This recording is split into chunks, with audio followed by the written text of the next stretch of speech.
1번 문제부터 볼게요.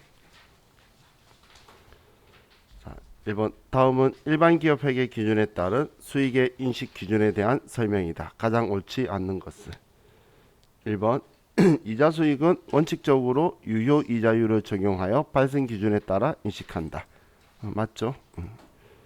유효 이자율법. 자, 그럼 2번 공사 진행률은 실제 공사비 발생액을 토지 취득 원가와 자본화 대상 금융 비용을 포함한 총공사 예정 원가로 나눈 비율로 계산함을 원칙으로 한다.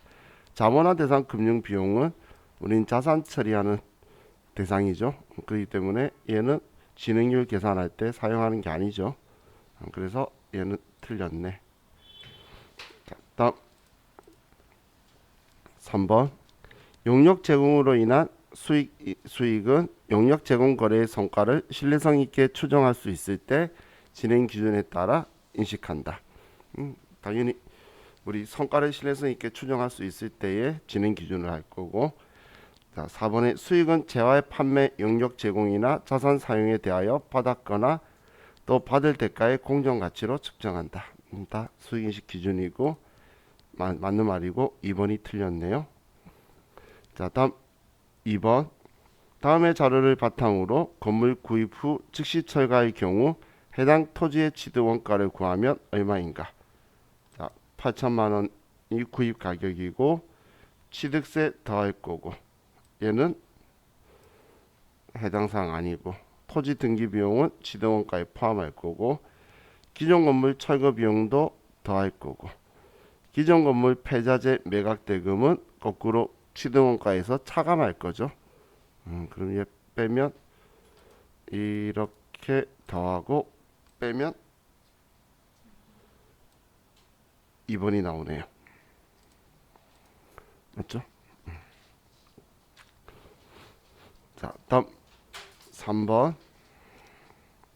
다음 중 2020년 매도 가능 증권 처분 손익은 얼마인가? 자, 19년 3월 1일 180만 원에 샀고 19년 12월 31일 매도 가능 증권을 30만 원 올렸고 2020년 9월 30일 매도 가능 증권 중 일부 60%를 120만 원에 처분하였다. 그럼 우리는 그냥 이렇게 생각하면 되겠죠. 취득원가하고 차이니까 이거에 60% 하면 180만 원에 60% 하면 108만 원. 자, 그럼 108만 원 장부 가액 매도 가능 증권을 팔고 120만 원을 처분했으면 12만 원의 이익이 나오겠네요. 그래서 답은 4번이 되죠. 매도 가능 증권은 항상 취득 원가하고 차이. 자, 다음 4번. 자, 다음은 법인세 회계의 측정에 대한 설명이다. 틀린 것은 1번 이연 법인세 자산은 보고기간 말 현재까지 확정된 세율에 기초하여 당해 자산이 회수될 기간에 적용될 것으로 예상되는 세율을 적용하여 측정하여야 한다. 이 미래 받을 건 미래의 우리 세율을 적용을 해서 변화가 있다면 그걸 가지고 우리가 측정해서 쓰죠. 자, 이번에 이연 법인세 자산과 부채는 현재 가치로 할인하여 측정한다. 현재 가치로 할인한다. 이런 건 말이 안 되는 거죠.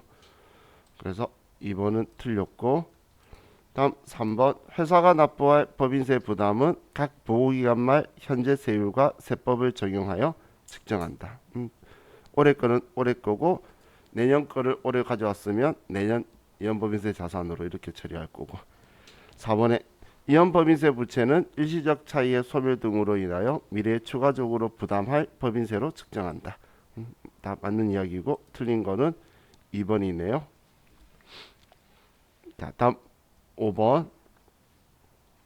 다음은 공장 건설과 관련한 내역이다. 당사의 결산일은 12월 31일이다. 4월 1일에 공사를 시작하여 2022년 5월 31일 준공 예정으로 특정 차입금 54만 원이고 연 이자율은 10%이다. 특정 차입금 중 12만 원은 2020년에 6개월간 연 8%의 투자 수익률로 일시 투자하였다. 특정 차입금과 관련하여 2020년도에 자본화 대상 차입 원가는 얼마인가? 이자 비용은 월할 생각한다. 자, 이거 보면 그 생각나죠? 건설자금이자 조정명세서. 그죠? 그럼 얘의 10%의 올해 기간 4, 5, 6, 7, 8, 9, 10, 11, 12, 9달 지 이자인데 우리는 이걸 지금 12만 원을 8%로 6개월간 일시 이자 수익처럼 수익이 떴죠. 그거 뺀 만큼이 이자 비용이 되겠네요. 그러면 우리는 54만 원에 곱하기 10% 곱하기 방 9달이었죠. 예, 하면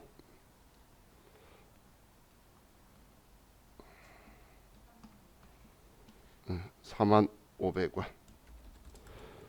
그리고 12만 원에 8% 이건 연이율이니까 8%는 그러면 12만 원에 8% 하면 4,800원. 그럼 우리는 여기에서 일시이자 수익 뺀 만큼이 우리는 차입원가니까 45,000원에 4,800원을 빼면 35,700원. 그래서 답이 1번이네요. 그렇죠? 자, 다음 6번. 작업량 1000개가 제시된 작업지시서 샵 108번과 박표번에 생산과 관련하여 다음과 같이 원가가 발생하였으며 기초 재고 및 기말 재고는 없다.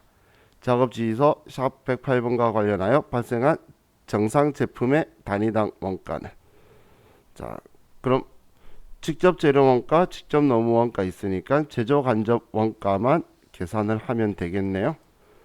그럼 예정 배부율이 3원이고 그런데 실제 조업도가 10,000시간이면 제조 간접 원가는 3만 원이 나오게 되겠네요. 그죠? 그러면 총 제조 원가는 얘 합치면 17만 원이 되겠네요. 그러면 17만 원인데 지금 단위당 원가 물어봤으니까 1000개면 170원이 되겠네요. 한 개당. 그래서 답이 170원이 되죠. 그렇죠? 자, 다음 7번. 다음은 표준원가 계산 제도를 사용하고 있는 당사의 10월 중 생산활동과 관련된 직접 노무비에 대한 자료이다. 직접 노무비 임률 차이는 얼마인가? 실제 노동시간이 있고 실제 임률이 있고, 그러면 실제 발생액은 지금 30원 곱하기 2,700원 하면 81,000원. 다음 우리는 SP 곱하기 AQ, 그러면 표준 임률이 28원이고 2,700원을 하면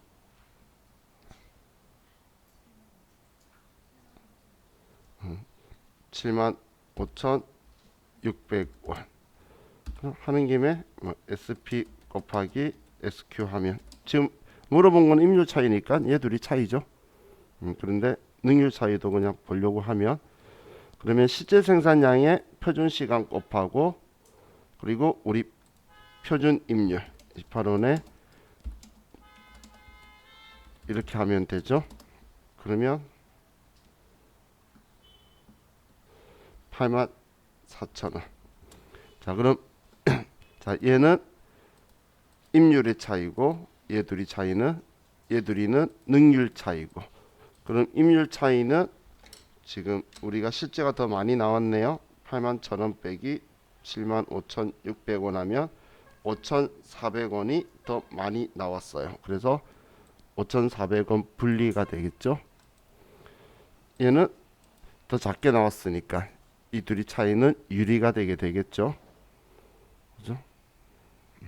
자, 그러면 지금 얘가 능률 차이네. 자, 그래서 답은 3번. 자, 8번. 당사는 종합원가 계산을 이용한 원가 계산을 하고 있다. 선입선출법을 사용할 경우 단기 완성품 원가는 얼마인가? 자, 완성품 원가를 물어봤네요. 선입선출법이고. 자, 그럼 먼저 완성품 완산량 볼 건데 재료는 공용 초기에 모두 투입하고 가공비는 전공정에 균등하게 투입한다. 그러면 재료비부터 그냥 하나씩 먼저 해봐야겠네요. 자, 재료비는 완성품 환산량은 완성 4,000개 더하기 기말이 700개 빼기 기초가 500개 하면 4,200개고. 그럼 선입선출법은 기초를 제외하고 우리 단기 투입 원가만 가지고 할 거니까 420만 원을 우리는 완성품 환산량으로 하면 얘는 그렇죠. 순간 산수가 안 됐어요. 한 개당 단위 단가가 1,000원이고 1,000원에다가 우리는 기말 제공품 700개를 하면 얘는 70만 원이 되죠. 그럼 재료비에 기말 제공품 원가를 받고 다음 가공비를 구하면 4,000개 더하기 30 절반이죠. 350개 빼기 300개 하면 4,050원이고. 그럼 얘 가공비도 단기 투입한 것만 선입선출법이라서 그러는 거예요. 얘 나누기 4,050원을 하면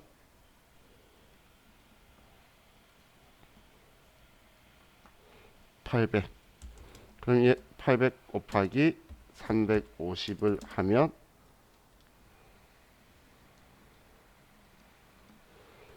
28만 원이 되네요. 그러면 기말 제공품은 98만 원이 되고, 그러면 얘네들 전부 다 더하면 얼마죠? 60만 원에 70만 원, 420만 원, 324만 원 다 더하면 전체 합은 874만 원이니까 여기에 기말을 빼면 776만 원이 나오네요.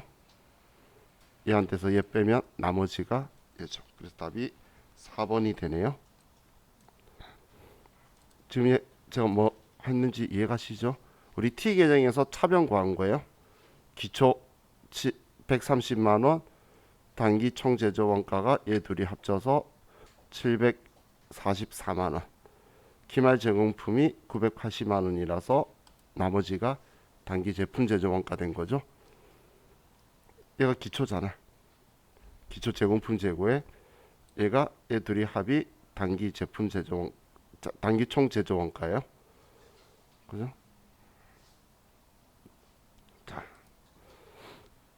다음 9번.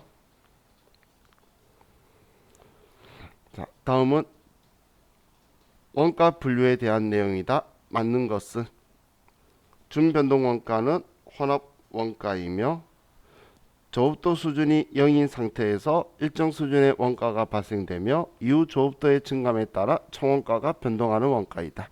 기본 요금 0일 때도 일정 수준 맞는 말이죠. 중고정 원가는 계단식 원가이며 총원가가 조업도 관계없이 고정적인 원가를 말한다. 일정 구간까지만 그런 거고 넘어가면 증가를 하니까 준이 붙었죠. 자, 다음 3번. 관련 원가는 특정 의사결정에 관련하여 의사결정의 대안 간의 차이가 있는 과거 원가를 말한다. 아니죠. 관련 원가는 의사결정하고 관련이 있는 우리 과거 지향보단 미래 지향적 원가죠. 아직 일어나지 않은. 4번. 직접 원가는 특정 제품 등 추적이 불가능한 공통 원가로서. 여기서 틀렸네. 그렇죠? 간접 원가라고 해야지. 근데 또 직접 재료 원가, 노무 원가 나왔으니까 자, 맞는 거는 1번만 맞네요. 자, 다음 10번. 보조 부분에 제조 간접비 등이 존재할 때 제조 간접비 배부 등에 대한 설명으로 옳지 않는 것을. 자, 직접 배부법은 보조 부분과 용역수수 관계에 대한 관련성이 중요한 경우 완전히 파악하여 배분한다. 이건 상호배우법 이야기죠. 그래서 1번 틀렸고, 2번 보조 부분 원가를 배분할 때 변동 원가와 고정 원가로 구분하는가의 여부에 따라서 단일 배분율법과 이중 배분율법으로 나눌 수 있다. 맞죠? 제조 부분에서 제품에 배부할 원가는 해당 부분에 발생한 원가뿐만 아니라 보조 부분에서 배부받은 제조 간접비도 포함한다. 제조 부분 그게 부분 배원가 계산하는 거죠. 다음 4번에 어떤 원가 동인을 원가 배부 기준으로 선택할 때 원가 동인이 발생 원가와 인과관계를 잘 반영하지 못하는 경우 제품 원가 계산이 왜곡될 수도 있다. 맞죠? 그래서 1번. 자, 11번. 중소기업인 갑의 제1기 사업연도 7월 1일부터 12월 31일 접대비 한도액 계산 시 수익 금액이 없더라도 법인세법상 최소한 인정받을 수 있는 접대비 한도 금액은 중소기업의 기본 접대비는 3,600인데 1년. 그러면 얘는 월할 계산할 거기 때문에 절반이네요. 그러면 1,800만 원.